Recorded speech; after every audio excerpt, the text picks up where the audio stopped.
Tweet के बाद singer Abhijit ने आज एक फोटो पोस्ट कर दी है जिसमें फुटपाथ पर कुछ सोते हुए लोगों को दिखाया गया है। इसके अलावा वो गरीबों का मजाक उड़ाने वाली अपनी गंदी सोच पर अभी भी अड़े हुए हैं। गरीबों को कुत्ता कहने वाले बयान पर अभिजीत कायम है। अभिजीत ने आज सुबह फिर से एक ट्वीट किया है। इस ट्वीट में उन्होंने लिखा है कि जो कुछ उन्होंने कल लिखा था वो कड़वा था लेकिन सत्य था। आपको बता दें कि अभिजीत ने सलमान की सजा के बाद लिखा था कि कुत्ता रोड पर सोएगा तो कुत्ते की ही मौत मरेगा। आपको दिखाते हैं आज क्या लिखा है, वो आपने देखा। ये देखिए, आज लिखा है, मेरा ट्वीट कड़वा है लेकिन सत्य है। ये जानते हुए कि फुटपाथ खतरनाक है फिर भी लोग सो रहे हैं, ये किसका कसूर है। ये कल ट्वीट किया था, जो कल ट्वीट किया था वो उस पर कायम अभिजीत इस वक्त नजर आ रहे हैं और कह रहे हैं कि मैंने जो कुछ लिखा था वो कड़वा था लेकिन सत्य था। कल क्या लिखा था वो देखिए। कल लिखा था, कुत्ता रोड पर सोएगा तो कुत्ते की मौत मरेगा। रोड गरीबों के बाप की नहीं है। 1 साल तक मेरे पास घर नहीं था लेकिन मैं कभी फुटपाथ पर नहीं सोया। ये कल लिखा था जिसको लेकर काफी हंगामा हुआ। हंगामे के बाद आज भी वो अपने इस बयान पर कायम है। एक फोटो भी अब उन्होंने पोस्ट कर दी है जिसमें फुटपाथ पर सोते लोगों को दिखाया गया है। भले ही अभिजीत अपने बयान पर अड़े हुए हों लेकिन उनके खिलाफ जयपुर में मामला दर्ज हो गया है। बीजेपी नेता सूरज सोनी ने अभिजीत के खिलाफ झोटवाड़ा थाने में मामला दर्ज कराया है। एफआईआर में कहा गया है कि अभिजीत युवाओं को शराब पीकर गाड़ी चलाने के लिए उकसा रहे हैं, गरीबों को कुत्ता कहकर उनका मजाक उड़ा रहे हैं, अपने बयान के जरिए वो मानवता का अपमान कर रहे हैं। ये तमाम बातें लिखी गई हैं। केस दर्ज कराने वाले सूरज सोनी ने मांग की है कि अभिजीत को फौरन गिरफ्तार कर लेना चाहिए और साथ साथ उन लोगों के खिलाफ भी कार्रवाई होनी चाहिए जो कि अभिजीत के उस ट्वीट को रीट्वीट कर रहे हैं, उस ट्वीट को आगे बढ़ा रहे हैं, शेयर कर रहे हैं।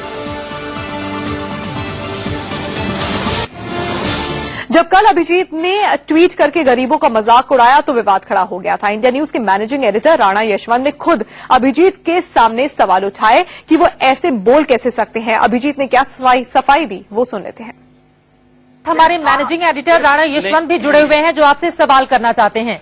राणा यशवंत जी। अभिजीत, मैंने आपको सुना और आपने जो कुछ भी कहा है, मुझे लगता है कि आप जिस तरीके से कह रहे हैं, आपकी अपनी जो सोच है, जो मानसिकता है, वो यह बताती है कि आम आदमी के बारे में आपकी राय अच्छी नहीं है। वो आदमी जो संघर्ष करके अपनी रोजी रोटी चलाता है, जिसके पास छत नहीं है, वो लाचारी मजबूरी में जाके सड़क के किनारे सोता है, वो कुत्ते की जिंदगी नहीं जीता है, वो इंसान है। यह तो व्यवस्था का दोष है, लेकिन ये आपका दोष है कि आप ऐसा समझ रहे हैं। अब आप बात नहीं करेंगे, आप मेरे को बोल दीजिए। इस बात का जवाब मैं पहले दे चुका हूं। आपका क्वेश्चन पहले बार हो चुका है, आप समझ रही मैंने क्या बोला है। मैं इंसान को दोष दे रहा हूं कि ऐसी सिचुएशन में मेरा एग्जाम्पल देख लीजिए ना, मैं इससे भी बदतर था। वो तो अमेरिकन एक बेकरी में काम करता था, वो बाहर सो रहा है। अभिजीत, हो सकता है आप अपने संघर्ष की दुहाई दीजिए। आप जो आदमी बड़े मकाम पर आ जाता है उसको लगता है कि मेरा गुजरा हुआ बहुत ही खराब था, मैंने तो बहुत लड़ाइयां लड़ी हैं और जिंदगी को मुकाम पे पहुंचा दिया। आपकी तरह के खुशकिस्मत लोग बहुत कम होते होंगे, मैंने मान लिया। लेकिन जो लोग दिन भर अपनी देह लड़ा, नहीं, आप मेरी बात सुनिए। मुद्दा तो मैंने चलाया ना, मुझे बात करने दीजिए। आप क्वेश्चन ही करो। बिल्कुल बोलिए, आप बिल्कुल बोलिए, लेकिन जब मैंने बोलने दीजिए। जब मैं आपको बता रहा हूँ कि इंसान जब फुटपाथ पे नहीं, तो मेरे सामने आंखों के सामने चेहरा आ जाता था अपनी माँ का, अपने पिताजी का, अपने भाइयों का, कि कल को मेरे ऊपर एक गाड़ी चढ़ जाएगी तो ये क्या होगा। मेरे घर वाले, तुम सोच तो रखो ना, तुम्हारे बीवी बच्चे, तुम तो नौकरी कर रहे हो, मेरे पास तो कुछ भी नहीं था। मैं स्टेशन पे जाके सोता था, रात को स्टेशन बंद हो जाती थी, बाहर बैठ जाता था, फिर थोड़ी देर बाद स्टेशन खुलता था, फिर जाके सो जाता था, 5-6 घंटे सो जाता था। गरीब कंगाल मैं भी था, लेकिन ये तो हालत नहीं है कि रोड के ऊपर जाके मैं सो रहा हूँ। अब ये क्राइम नहीं लगता आपको? सुसाइड नहीं लगता ये आपको?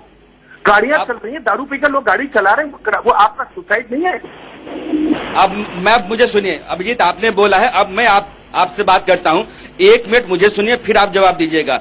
अगर कोई आदमी अभिजीत जैसी समझ नहीं रखता है कि चलो हम स्टेशन में सो जाते हैं, स्टेशन में जगह नहीं मिलती है, बाहर बैठ जाते हैं, और वो फुटपाथ पर रात बिता लेता है, तो इतना ही उसका गुनाह हो गया। यानी कि उसने गुनाह किया कि फुटपाथ पर चला गया।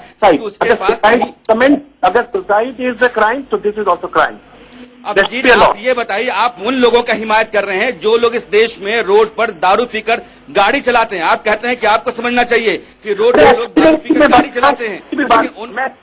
अरे दादा, एक्सीडेंट की बात कर रहा हूँ, चाहे वो सलमान खान करे या प्रवीण कुमार करे या कोई बग्गा करे या कोई शर्मा जी करे एक्सीडेंट, कोई दारू पी के एक्सीडेंट कर रहा है। अभिजीत भाई, बाइक भी आपके फेस के ऊपर एक बाइक भी चढ़ सकती है। अभिजीत भाई, मुझे लगता है कि आप दो चीजों पर जरा गौर कीजिएगा। आप पहुंचे हुए आदमी हैं, इस देश में आपकी मकबूलियत है, लोग आपको इज्जत से देखते समझते हैं। मैं नहीं चाहता हूं कि आपके बारे में कोई गलत राय बने।